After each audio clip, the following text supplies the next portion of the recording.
Disclaimer. This channel documents personal experiences for the purpose of reflection, understanding, and healing. Any references to illegal activity are discussed in a historical and educational context only. This content does not promote, encourage, or glorify violence, drug use, or criminal behavior. Names, details, and timelines may be altered to protect privacy.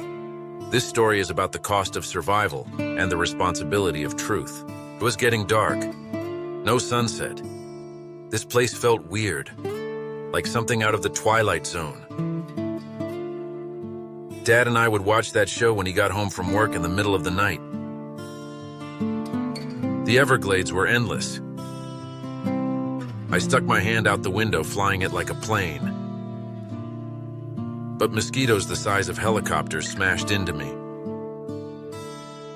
The air was thick and sticky, hard to breathe. The horizon line was perfectly straight.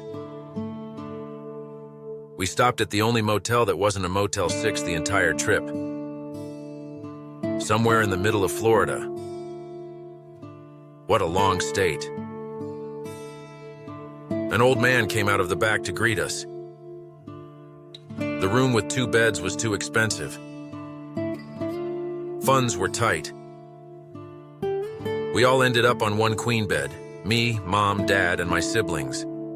I think the room was $5 a night. Dad said we didn't have much money left. $5, when coffee at Denny's was a nickel, was a lot of money. There was this black box on the nightstand that required a quarter. We couldn't figure out what on earth it was. No instructions, no labels. Thick electrical cord coming out one side, another disappearing under the bed. Dad figured it had something to do with the TV.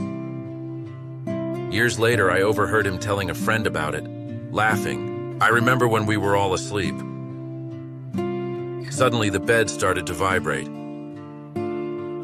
It woke us up, but it was so relaxing that nobody complained. Dad decided it must be for the TV. Maybe even for porn, since Hollywood Boulevard in LA was full of porn peep show places for a quarter. Apparently, Dad waited until we were asleep, turned the TV volume down low, and dropped a quarter in, hoping to relieve some stress from the trip. But instead, the bed started shaking like an earthquake. We all woke up. Dad adjusted his shorts, looking guilty. When it stopped, we begged him to put another quarter in. We all fell back asleep, rocked by that weird motel magic. The next morning, we left at sunrise. Dad said we had to make it to Miami that day, last day on the road. We ended up in Miami Beach, at a cheap motel a few blocks from Wolfie's restaurant on Collins Avenue, and that was the beginning of a new chapter. A chapter nobody asked for. But life doesn't care what chapters you want.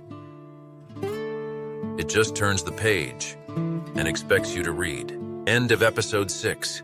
End of chapter 2. If you want to follow the trail and maybe one day solve the puzzle I left behind, like and subscribe to this channel.